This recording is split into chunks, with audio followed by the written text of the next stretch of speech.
Good morning students. आज का lecture 5 का तीसरा भाग। आज के क्लास में हम लोग सीखेंगे mechanism of pollen grain formation in pollen sac, अर्थात परागकोश में परागकण के निर्माण की क्रिया विधि। पॉलन सेक में पराग कोश में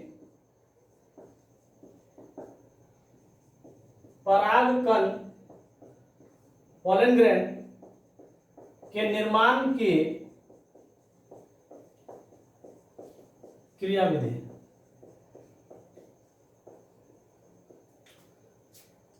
लास्ट क्लास में आपको ये क्लियर हो गया था कि परागकण जब भी बनेगा तो एंथर के पॉलन सेक में होगा और एक एंथर में पॉलन सेक की संख्या 4 होती है। लास्ट क्लास में पॉलन सेक की संरचना पर भी हम लोग डिस्कशन किए थे, परागकोश की संरचना पर भी हम लोग डिस्कशन किए थे। यह संरचना एक पॉलन सेक की है जिसके बाहरी दीवार को एपिडर्मिस या एपिडर्मिस और इसके एपिडर्मिस के बाद का जो लेयर है इसको एंडोथेसियम कहते हैं। एंडोथेसियम के बाद के लेयर को हम लोग मिडिल लेयर कहते हैं और सबसे अंतिम लेयर जो टैपेटम है, इसके लिए मैंने बताया था कि टैपेटम एक पोषक ऊतक के जैसा कार्य करता है, पोषक ऊतक के जैसा कार्य करता है। तो यहां ध्यान देना है कि मूल रूप से जो सबसे अंदर का लेयर टैपेटम है, यह टैपेटम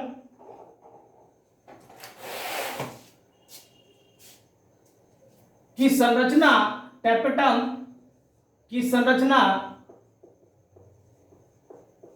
बेलनाकार होती है, बेलनाकार, सिलेंड्रिकल होती है। एक एक पॉइंट आपका एग्जामिनेशन का क्वेश्चन है, इसको पॉइंट वाइज आप धैर्य से सुनेंगे और इसको स्मरण करेंगे।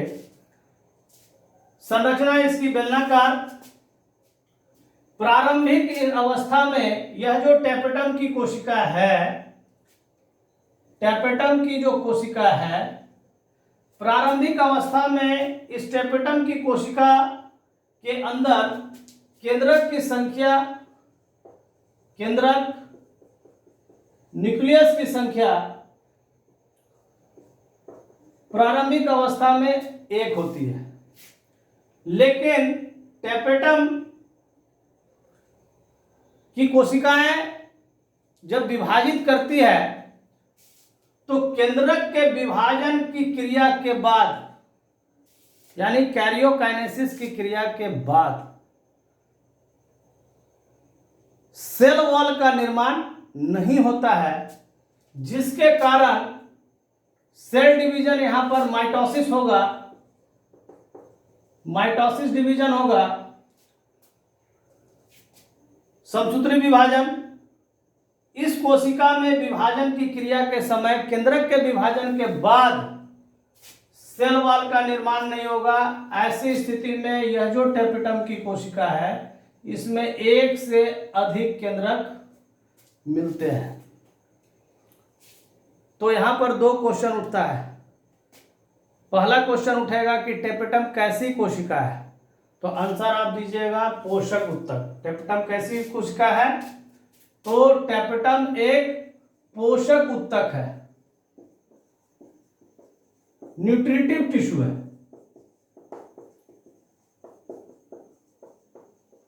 यह पोषण किस कोशिका को यह पोषण देता है, यह भी प्रश्न है। तो यह पोषण परागकण बनाने वाली उसकी मातृ कोशिका, मातृ कोशिका कहने का अर्थ है पॉलन ग्रेन मदर सेल या माइक्रोस्पोर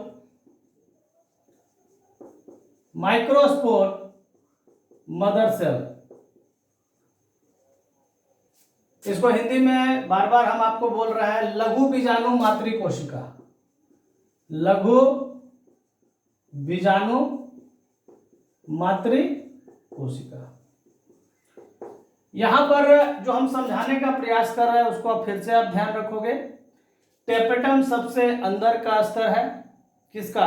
परागकोश का, पॉलन सेक का, एक पॉइंट।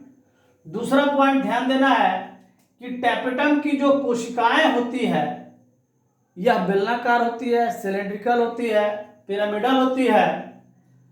प्रारंभिक कोशिकाओं में केंद्रक की संख्या 1, लेकिन जब यह कोशिका परिपक्व होकर विभाजन की क्रिया में भाग लेती है तो माइटोसिस डिवीजन के पहले फेज में कैरियोकाइनेसिस यानी केंद्रक के विभाजन की क्रिया के समय सेल वॉल का निर्माण नहीं होता है। ऐसी स्थिति में दो अलग अलग टेपेटम की कोशिकाएं नहीं बन पाती है और एक ही कोशिका में 2 केंद्रक 3 केंद्रक नजर आते हैं।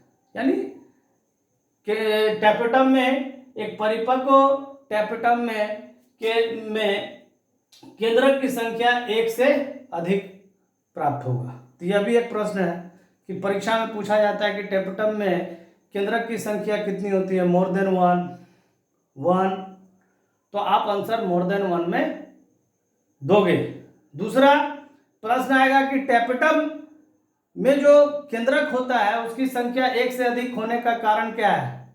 तो आंसर दीजिएगा कि टेपेटम की कोशिका विभाजन की क्रिया के समय सेल वॉल का निर्माण नहीं कर पाती है। ऐसी स्थिति में एक ही कोशिका में 1 से अधिक केंद्रक दिखलाई पड़ते हैं, यानी सेल वॉल का फॉर्मेशन। दैट इज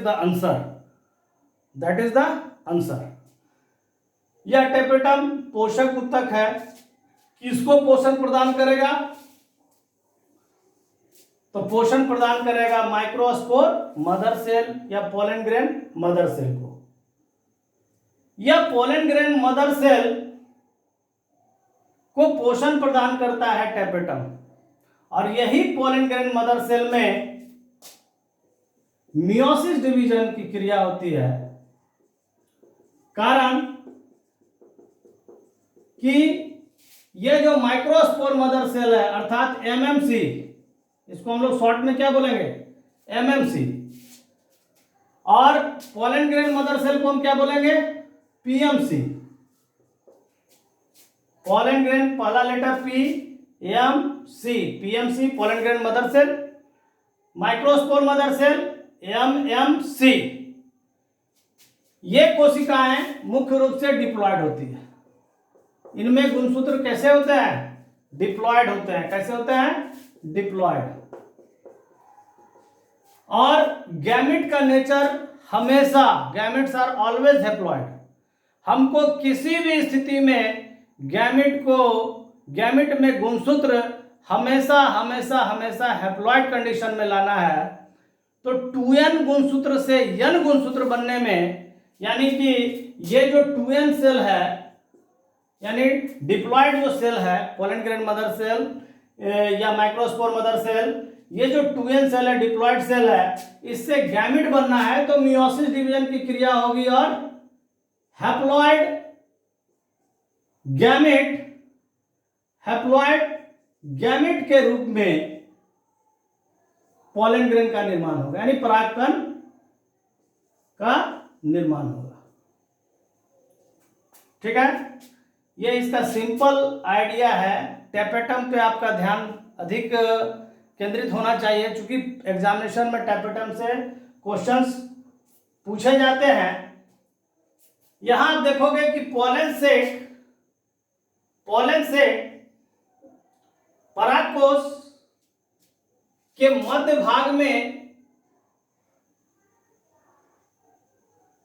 भाग में जो कोशिकाएं भरी होती है, उस कोशिका को कहते हैं आर्किस्पोरियल सेल। आर्किस्पोरियल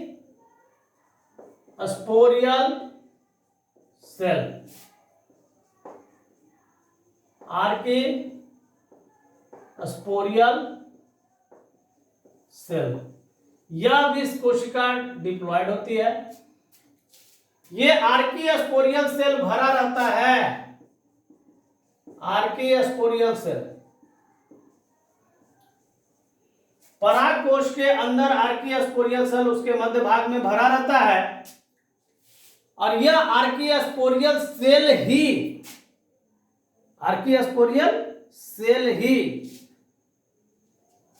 चेंज कर जाता है एमएमसी में या पीएमसी में। यानी कि सारी आर्किस्पोरियल सेल एमएमसी और पीएमसी में कन्वर्ट नहीं होगा। कुछ कोशिकाएं जो पराग कण निर्माण करने की क्रिया में भाग लेते हैं, वो जो पॉलन ग्रेन का निर्माण करेंगी कोशिकाएं, उन कोशिकाओं का एक विशिष्ट नाम होगा एमएमसी या पीएमसी, अर्थात microspore mother cell. Microspore mother cell, यहां ध्यान दीजिएगा। माइक्रोस्पोर मदर सेल, यह डिप्लॉयड संरचना अभी भी मैंने बताया। इसमें मियोसिस डिवीजन हमेशा 2 चरण में पूरा होता है। मियोसिस डिवीजन 1, इसमें सेल में उपस्थित गुणसूत्र डिप्लॉयड कंडीशन में जो उपस्थित है, ये डिप्लॉयड से हैप्लॉयड सेल का निर्माण करती है। यानी कि एक कोशिका, एक एमएमसी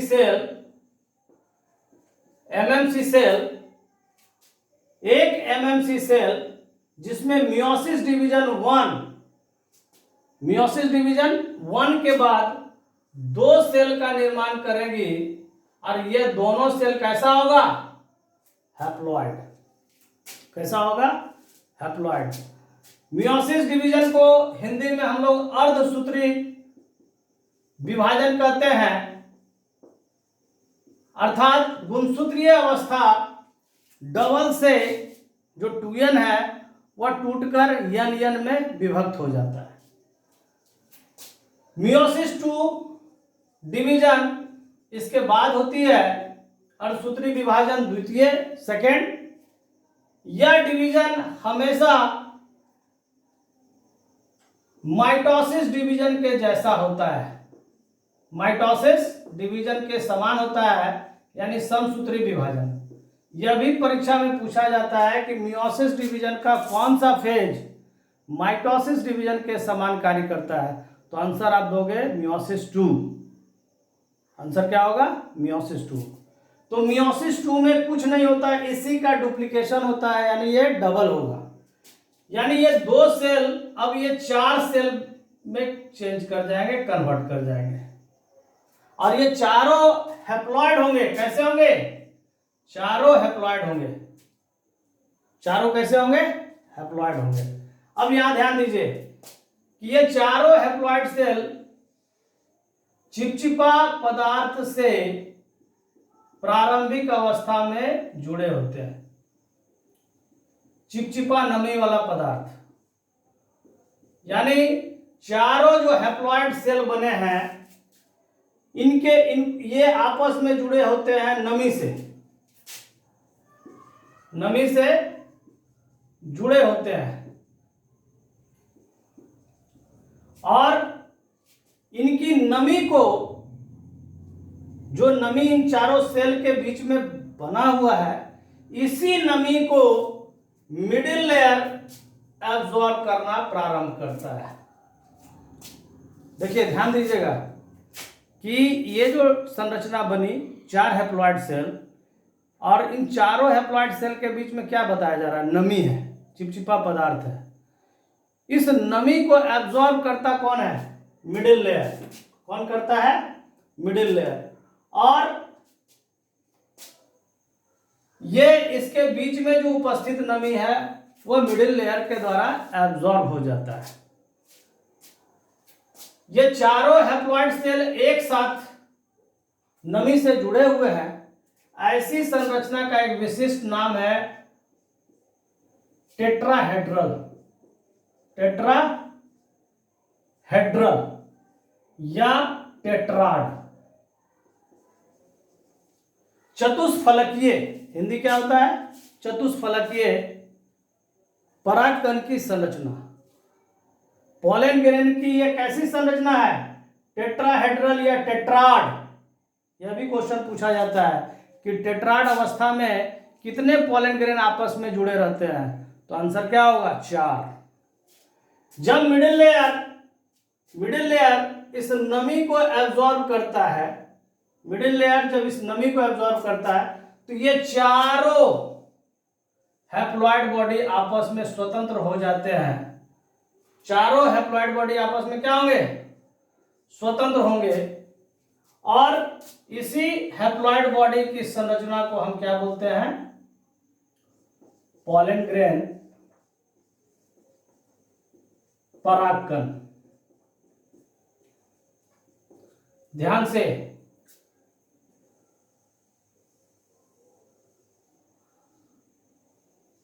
क्या बोलते हैं? परागकण।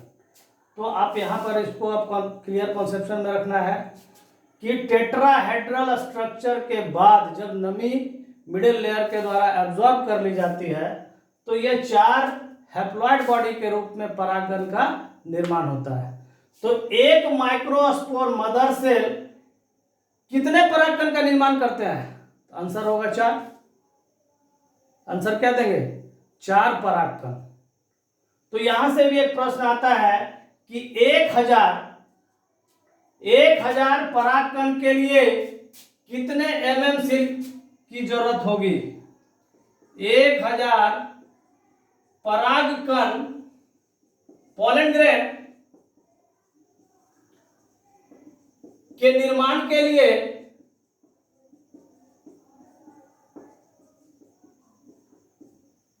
कितने एमएमसी माइक्रोस्पोर मदर सेल की आवश्यकता होती है? तो आंसर आप क्या दोगे? आंसर क्या होगा? 1000/4 बराबर 250, यानी 250 एमएमसी सेल मियोसिस डिवीजन करके 1000 परागकण का निर्माण करेगा। तो इस सेशन में, आज के क्लास में हम लोग पॉलन ग्रेन के निर्माण की क्रिया को समझे, जिसमें कि कुछ archesporial cell MMC microspore mother cell में चेंज करता है, परिणत होता है, और परिवर्तित होने के बाद उस माइक्रोस्पोर मदर सेल में मियोसिस डिवीजन की क्रिया होती है और 4 परागकण का निर्माण होता है। चारों परागकण के निर्माण के पहले यह आपस में जुड़े होते हैं, जिस अवस्था को हम लोग टेट्राड या टेट्राहेड्रल स्ट्रक्चर कहते हैं। यह भी प्रश्न है। और एक बात लास्ट में भी बोलने जा रहा हूं कि gametes are always haploid. Gametes हमेशा हमेशा हमेशा हैप्लॉइड होते हैं। ये बात आप दिमाग में रख लेना है कि गैमेट्स यदि बनाना है किसी भी सेल से, तो अंतिम अवस्था उसकी हैप्लॉइड होगी, और गैमेट्स हमेशा ही हैप्लॉइड होते हैं, युग्मक हमेशा ही हैप्लॉइड होते हैं। आज के सेशन में हम लोग परागकण का निर्माण, पॉलन ग्रेन का निर्माण की होने वाली घटनाओं को सीखे। सबसे ज्यादा इंपॉर्टेंट पॉलन से पराग कोश की संरचना, ये भी एग्जामिनेशन के लिए ये नामांकित संरचना भी परीक्षा के दृष्टिकोण से इंपॉर्टेंट होती है। परीक्षा में पूछा जाता है कि पराग कोश का नामांकित चित्र, transverse section of the pollen sac, इसका नामांकित चित्र जो है फोटो या पिक्चर के रूप में, चित्र के रूप में परीक्षा में पूछा जाता है। ये भी आपको प्रैक्टिस करना है।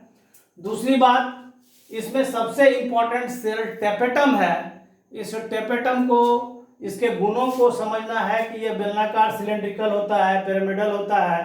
प्रारंभिक अवस्था में केंद्रक की संख्या इस सेल में 1 होती है। माइटोसिस डिवीजन होता है। इसका अर्थ है कि टेपेटम भी कैसा सेल है? डिप्लॉयड। कैसा सेल है? डिप्लॉयड सेल है। इसमें माइटोसिस डिवीजन होती है। माइटोसिस डिवीजन में आप जानते हो कि पहले karyokinesis, then followed by cytokinesis. Karyokinesis में केंद्रक तो विभक्त हो जाते हैं, लेकिन सेल प्लेट नहीं बनता है, सेल वॉल नहीं बनता है, जिसके कारण केंद्रक इस सेल से अलग सेल का निर्माण नहीं करती है और यह टेपेटम एक से अधिक केंद्रक का धारक हो जाता है, न्यूक्लियस का धारक हो जाता है, धारक होता है। तो ये बात भी आपको समझ में रखना है। प्रारंभिक अवस्था में एक ही केंद्रक होते हैं, लेकिन परिपक्व अवस्था में सेल प्लेट, सेल वॉल के निर्माण नहीं होने के कारण यह सेल 2 सेल में ना विभक्त होकर एक ही सेल रहता है, जिसमें एक से अधिक केंद्रक दिखलाई पड़ता है। यह टेपेटम पोषक उत्तक के रूप में काम करता है। तो पोषण कब प्रोवाइड करेगा? जब परागकण का निर्माण यानी पॉलन ग्रेन का निर्माण की क्रिया प्रारंभ होती है कि नहीं? तो ये पोषण प्रदान करेगा। अच्छा, एक बात और ध्यान देना है कि पोषण टेपेटम जो है माइक्रोस्पोर मदर सेल को पोषण डिफ्यूजन प्रोसेस के द्वारा, डिफ्यूजन प्रोसेस यानी विसरण प्रोसेस के द्वारा, विसरण प्रोसेस के द्वारा यह टेपेटम न्यूट्रिशन यानी पोषक तत्व माइक्रोस्पोर मदर सेल को प्रदान करता है। तो आज के सेशन में कहीं भी डाउट्स है तो आप हमारे चैनल को सब्सक्राइब करें। डाउट्स को आप लिख कर भेज सकते हैं और उसका आंसर हम जो है उसके बाद हम आपके सब्सक्राइब करने के बाद जब आप हमसे जुड़ जाओगे तो आपके प्रश्नों का भी उत्तर हम नेट के माध्यम से उपलब्ध कराएंगे। Thank you.